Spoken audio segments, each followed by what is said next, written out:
पुराणों के अनुसार ब्रह्मा जी से अत्रि, अत्रि से चंद्रमा, चंद्रमा से बुध और बुध से इलानंदन पुरूरवा का जन्म हुआ। पुरूरवा से आयु, आयु से राजा नहुष और नहुष से ययाति उत्पन्न हुए। ययाति से पुरु हुए। पुरु के वंश में भरत और भरत के कुल में राजा कुरु हुए। कुरु के वंश में शांतनु का जन्म हुआ। शांतनु से गंगानंदन भीष्म उत्पन्न हुए।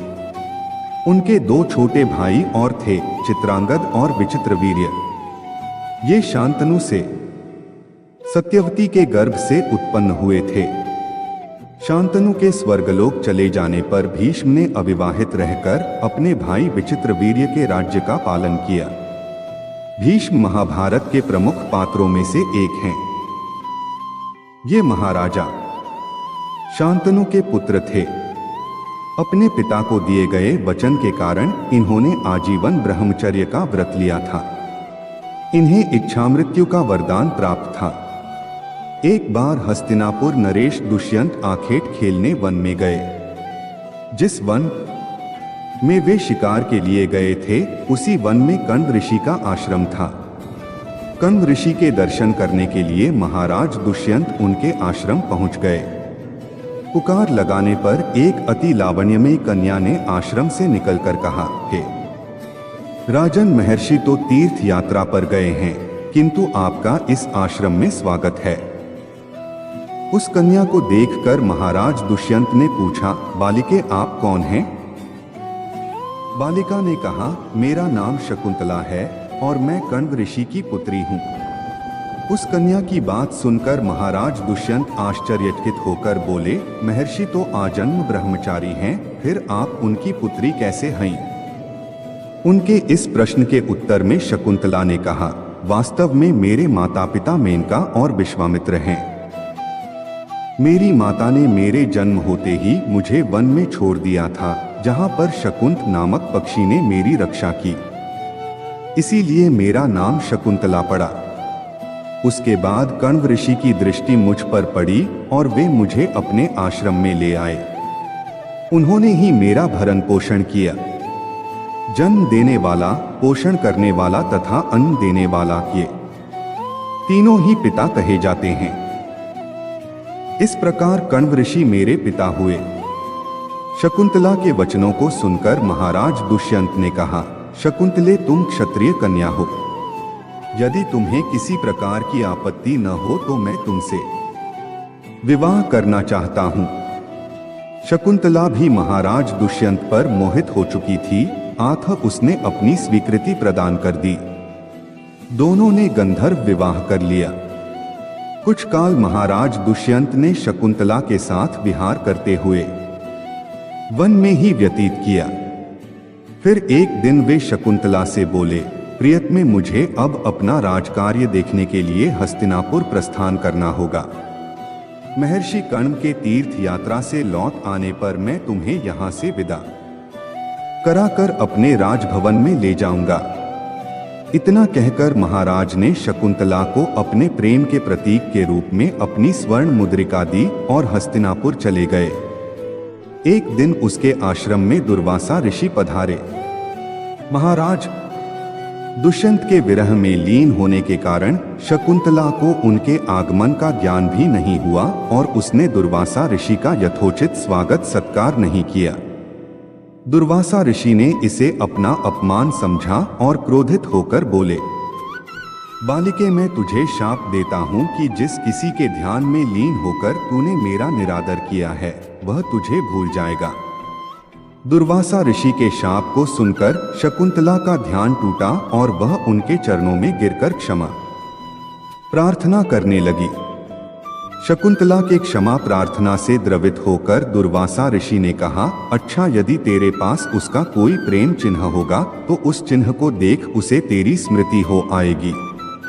महाराज दुष्यंत से विवाह से शकुंतला गर्भवती हो गई थी।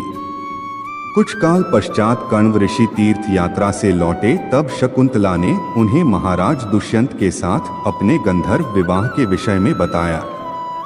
इस पर महर्षि कण्व ने कहा, पुत्री, विवाहित कन्या का पिता के घर में रहना उचित नहीं है। अब तेरे पति का घर ही तेरा घर है।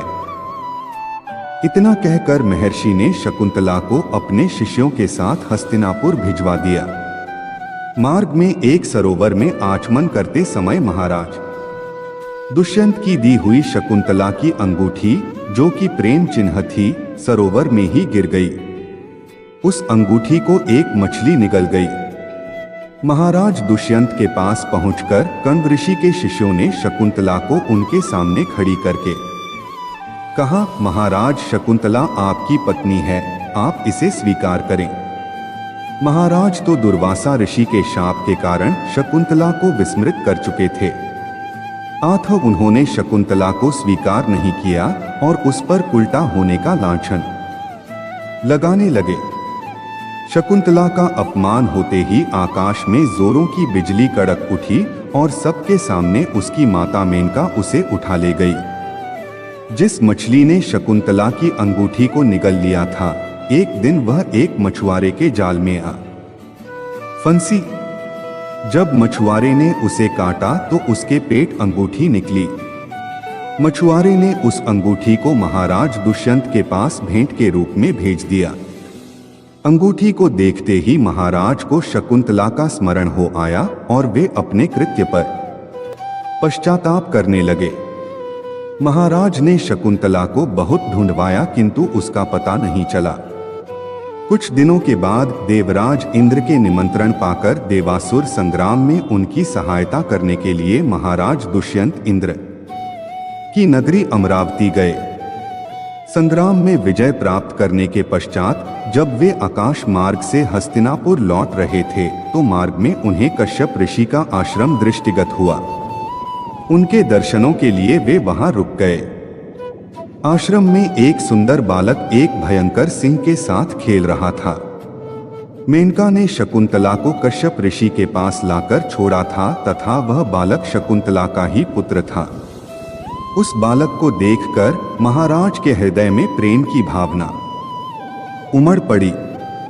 वे उसे गोद में उठाने के लिए आगे बढ़े तो शकुंतला की सखी चिल्ला उठी, हे भद्र पुरुष, आप इस बालक को न छुएं, अन्यथा उसकी भुजा में बंधा काला डोरा सांप बनकर आपको डस लेगा। यह सुनकर भी दुष्यंत स्वयं को न रोक सके और बालक को अपने गोद में उठा लिया। अब सखी ने आश्चर्य से देखा कि बालक के भुजा में बंधा काला गंडा पृथ्वी पर गिर गया है।